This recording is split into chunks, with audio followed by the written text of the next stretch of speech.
नमस्कार, आज के वीडियो लेक्चर में आपका स्वागत है। आज हम रघुवीर शाही की एक प्रसिद्ध कविता कोई एक और मतदाता इस कविता की व्याख्या करेंगे।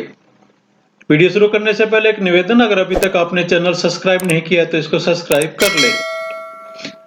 तो आइए शुरू करते हैं कविता की व्याख्या कोई एक और मतदाता।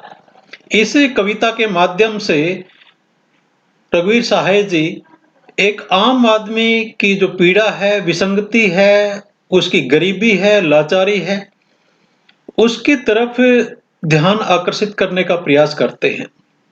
और जो कविता के अंदर विभिन्न प्रकार के वाद हैं, प्रगतिवाद हो या किसी और जो नई कविता के माध्यम से, गीत आंदोलन के माध्यम से, तो उन पर भी अपना दृष्टिपात करते हैं।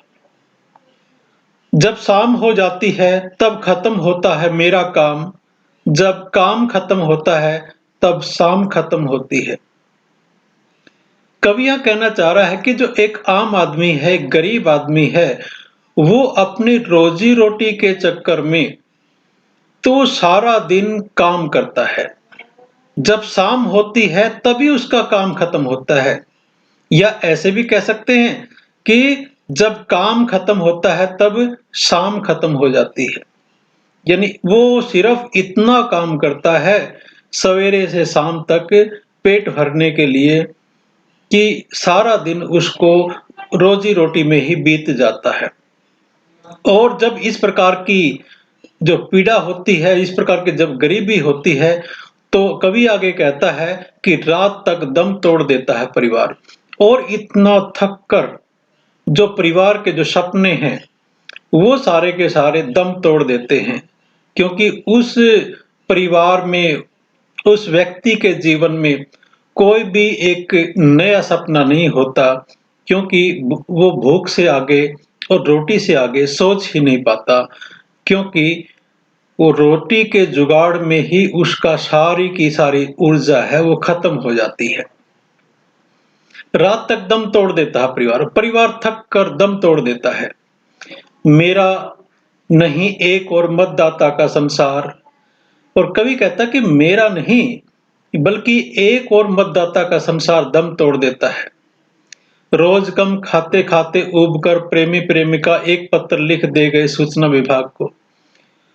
और दूसरे व्यक्तियों की बात नहीं है, बल्कि एक जो नौजवान है, वो एक प्रेमी प्रेमिका हैं जिनकी अभी शादी हुई है, वो रोज कम खाते खाते उब कर, यहां पर व्यंग किया गया है कि कोई भी कम खाते खाते उबता नहीं है, ज्यादा खाकर उब सकता है, लेकिन यहां पर क्योंकि उनको भरपेट भोजन नहीं मिल रहा है, इसलिए वे सूचना विभाग को पत्र लिखकर, सूचना देकर उन्होंने आत्महत्या कर ली है, क्योंकि वो इस प्रकार के जीवन को जीते जीते तंग आ चुके हैं। और वो एक आत्महत्या का एक पत्र है, वो सूचना विभाग को देकर वो अपनी जीवन लीला समाप्त कर लेते हैं। दिन रात सांस लेता है ट्रांजिस्टर लिए हुए खुश नसीब खुशीराम, फुर्सत में अन्याय सहने में मस्त, स्मृतियां खगोलता हकलाता बतलाता सवेरे, अखबार में उसके लिए खास करके एक पृष्ठ पर दुम हिलाता संपादक एक पर गुरगुराता है। और यहाँ एक अन्य पात्र खुशीराम की बात की गई है। वो दिन रात सांस लेता है ट्रांजिस्टर लिए हुए, और वो ट्रांजिस्टर पर, रेडियो पर बहुत दुनिया जहान की बातें सुनता है, समाचार सुनता है। और यहाँ पर उसको खुश नसीब कहा गया है खुशीराम को, क्योंकि फुर्सत में अन्याय सहने में मस्त है, कि उसके पास फुर्सत है, उसके पास काम नहीं है, और वो दुनिया भर का जो अन्याय है उसको सहने में ही मस्त है।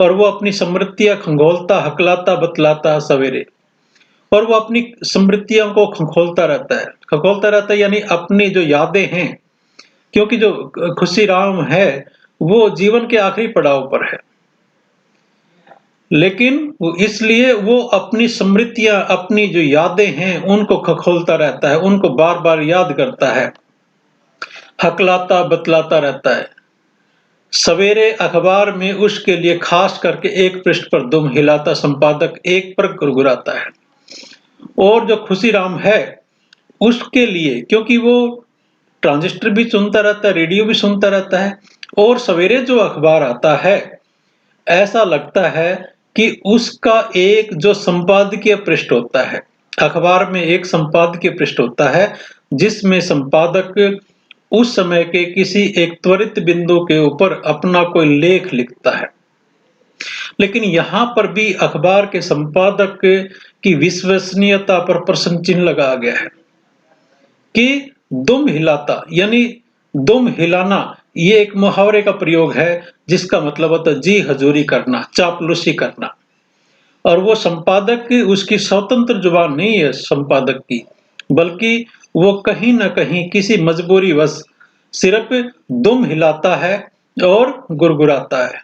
यानी कहने को तो पत्रकारिता का निष्पक्ष कार्य कर रहा है, लेकिन वो निष्पक्ष नहीं है क्योंकि वो किसी के सामने, पूंजीवाद के सामने दुम हिला रहा है। एक दिन आखिरकार दोपहर में छुरे से मारा गया खुशीराम। वह अशुभ दिन था, कोई राजनीति का मसला देश में उस वक्त पेश नहीं था। खुशीराम बन नहीं सका कत्ल का मसला, बदचलने का बना। उसने जैसा किया वैसा भरा, इतना दुख मैं देख नहीं सकता। और एक दिन दोपहर के समय खुशीराम छुरे से मारा गया, यानी किसी ने छुरे लेकर चाकू से उसकी हत्या कर दी। कवि कहता कि वो बड़ा अशुभ दिन था। क्यों अशुभ दिन था? क्योंकि कोई राजनीति का मसला उस वक्त देश में पेश नहीं था, यानी कोई चुनाव नहीं हो रहे थे, कोई रैली नहीं हो रही थी, और जो खुशीराम की जो मौत थी वो किसी राजनीति का शिकार नहीं बन सकी, राजनीतिक सुर्खियां नहीं बन सकी, वो मीडिया में नहीं आ सकी। क्यों नहीं आ सकी? क्योंकि ये था तो कत्ल का मसला, लेकिन इसको बदचलने का यानी चरित्रहीनता का मसला बना दिया गया, और लोगों ने भी कहना शुरू कर दिया कि उसने जैसा किया वैसा भरा, यानी जैसे उसके काम थे उसको वैसा ही फल मिला है। लेकिन कवि कहता है कि इतना दुख मैं देख नहीं सकता, क्योंकि आजकल कोई भी हत्या होती है तो वो राजनीति का मसला हो जाती है, लेकिन दिन अशुभ इसलिए था क्योंकि खुशीराम की मौत राजनीति का मसला नहीं बन सकी। उसके ऊपर बदचलनी, चरित्रहीनता का आरोप लगा, और लोगों ने भी मान लिया कि उसने जैसा किया वैसा ही फल उसको मिल गया। कवि कहता कि इतना दुख मेरे से देखा नहीं जा सकता। कवि आगे कहता कितना अच्छा था छायावादी, एक दुख लेकर वह एक गान देता था। और यहाँ पर कवियों के विभिन्न आंदोलनों की बात होती है, विभिन्न परिपाटियों की बात होती है। कवि कहता कि छायावादी कवि जो है वो कितना अच्छे थे, वो किसी एक का दुख लेकर एक गान देता था। यानी छायावादी कवि किसी दूसरे के दुख से प्रेरणा लेकर एक काव्य रचना करते थे। वो कहते कितना कुशल था प्रगतिवादी, यानी जो मार्क्सवादी दृष्टिकोण से प्रभावित कविता करने वाले कवि होते हैं उनको प्रगतिवादी कवि कहा जाता है। वो कहता कि कितना कुशल था, हर दुख का कारण वह पहचान लेता था। कवि कहता है कि जो प्रगतिवादी कवि है वो हर दुख का कारण पहचान लेता था, क्योंकि जो प्रगतिवादी कवि होते हैं वो दुनिया को दो हिस्सों में बांटते हैं, एक जिनका शोषण किया जा रहा है और एक जो शोषण कर रहे होते हैं। और दुनिया का, उनकी नजर में दुनिया के जो हर दुख का कारण शोषण करता है, पूंजीवाद है। इसलिए कवि यहाँ पर कहना चाह रहा है कि प्रगतिवादी हर दुख का कारण पहचान लेता था। कवि आगे कहते कितना महान था गीतकार, और जो गीत लिखते थे कवि, जो गीतकार थे वो कितने महान थे, जो दुख के मारे अपनी जान ले लेते थे, जान लेता था। इन दूसरों के दुख के लिए वो अपनी जान दे देता था। कितना अकेला हूं मैं इस समाज में, जहां सदा मरता है एक और मतदाता। और कवि फिर स्वयं को कहता कि मैं इस समाज में कितना अकेला हूं, न तो मैं प्रगतिवादी की तरह उसका दुख का कारण जान पा रहा हूं, न मैं उसके ऊपर कविता लिख पा रहा हूं छायावादी दृष्टिकोण की, न मैं गीतकार हूं जो खुद की जान ले लूं। कवि कहता है कि मैं कितना अकेला हूँ इस समाज में, इस दुनिया में कितना अकेला हूँ, जहाँ एक और मतदाता मर जाता है। यहाँ पर मतदाता का बार-बार ज़िक्र इसलिए है, एक आम आदमी का, कि जहाँ मरता है एक और मतदाता।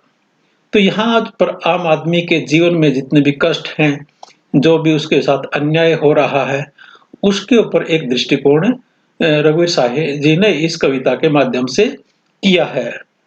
आपको ये कविता कैसी लगी कमेंट करके ज़रूर बताएँ। धन्यवाद। जय हिंद।